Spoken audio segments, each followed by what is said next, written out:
श्री परमात्मने नमः। अथ दशमोऽध्यायः। विभूतियोगः।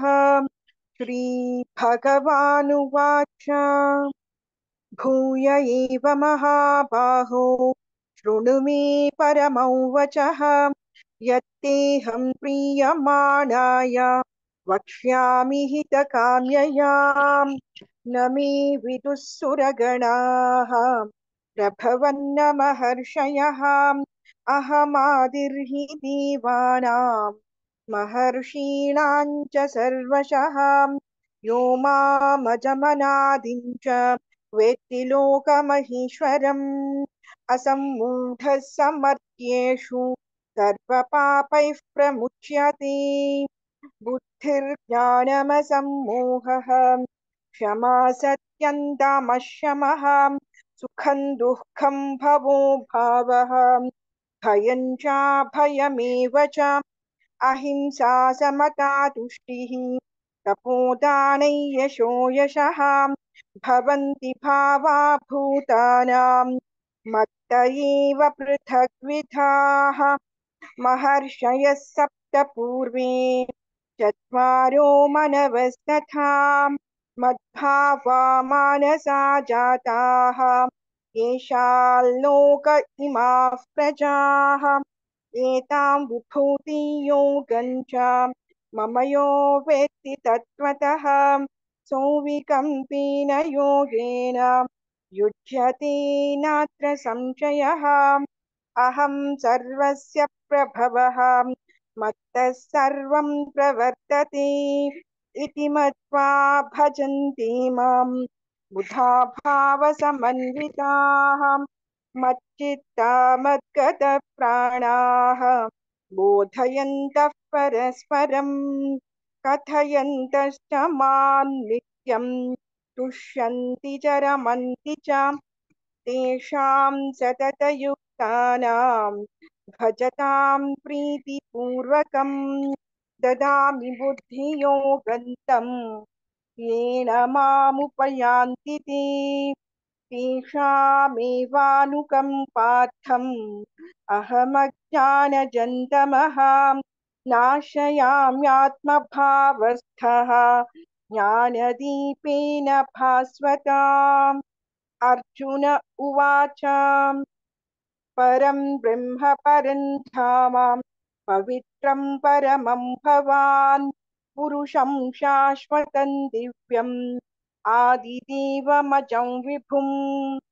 आहुस्त्वां ऋषयः सर्वे देवर्षिर्नारदस्तथा। असितो देवलो व्यासः स्वयं चैव ब्रवीषि मे। सर्वमेतदृतं मन्ये यन्मां वदसि केशव।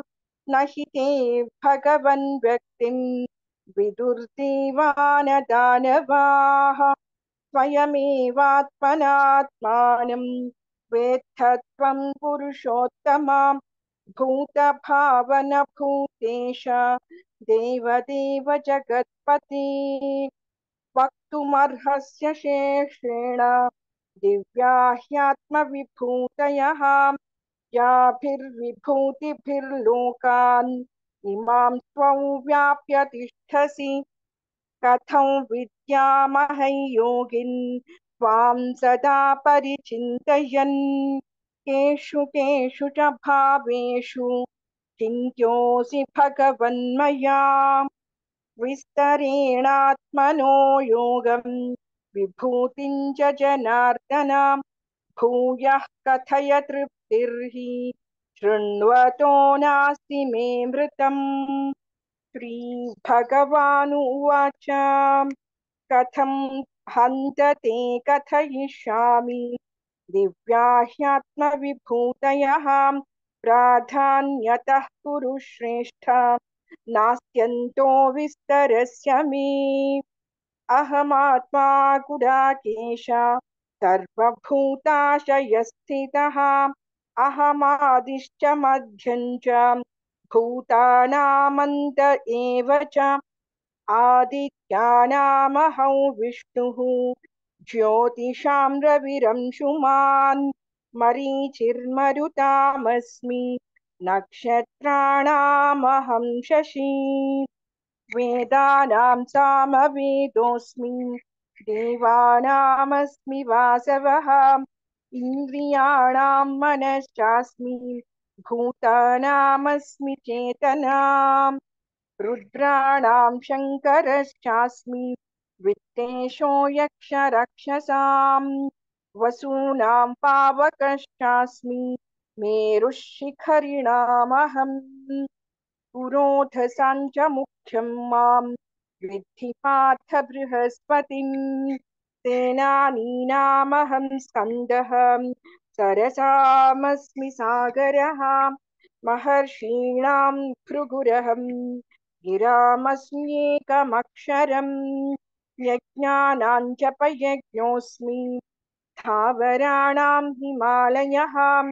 अश्वत्थसर्ववृक्षाणां देवर्षीणां च नारदः गन्धर्वाणां चित्ररथः सिद्धानां कपिलो मुनिः उच्चैश्रवसमश्वानां विद्धि माममृतोद्भवम् ऐरावतङ्गजेन्द्राणां नराणां च नराधिपम् आयुधानामहं वज्रं धेनूनामस्मि कामधुक् प्रजनश्चास्मि कन्दर्पः सर्पाणामस्मि वासुकिः अनन्तश्चास्मि नागानां वरुणो यादसामहम् पितॄणामर्यमा चास्मि यमः संयमतामहम् प्रह्लादश्चास्मि दैत्यानां कालः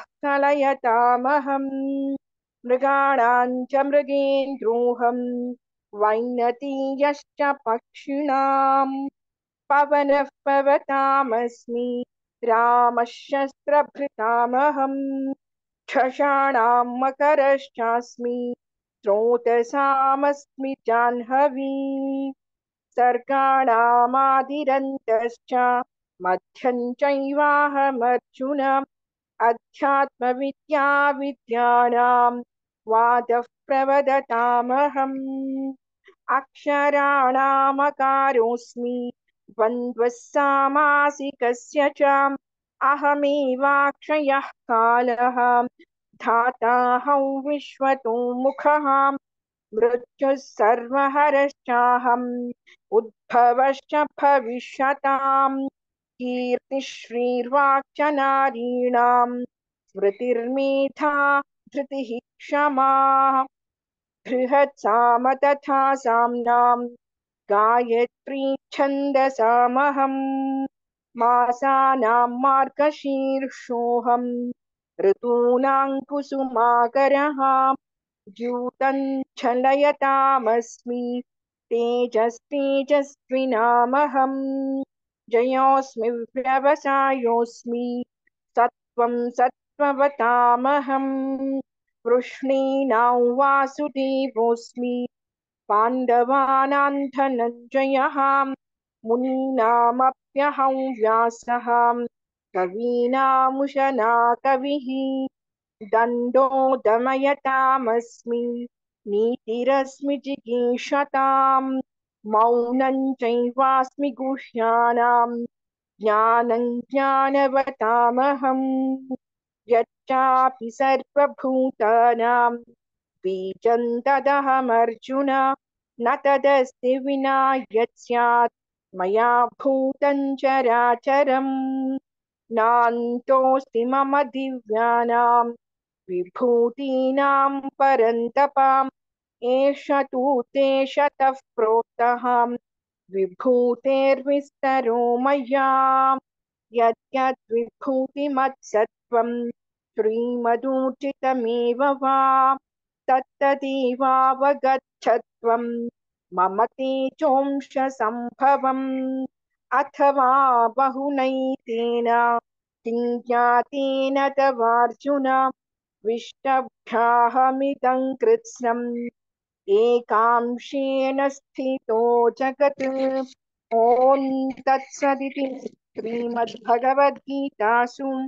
उपनिषत्सु ब्रह्मविद्यायां योगशास्त्रे श्रीकृष्णार्जुनसंवादे विभूतियोगो नाम दशमोऽध्यायः। सर्वधर्मान् परित्यज्य मामेकं शरणं व्रज, अहं त्वा सर्वपापेभ्यः मोक्षयिष्यामि मा शुचः।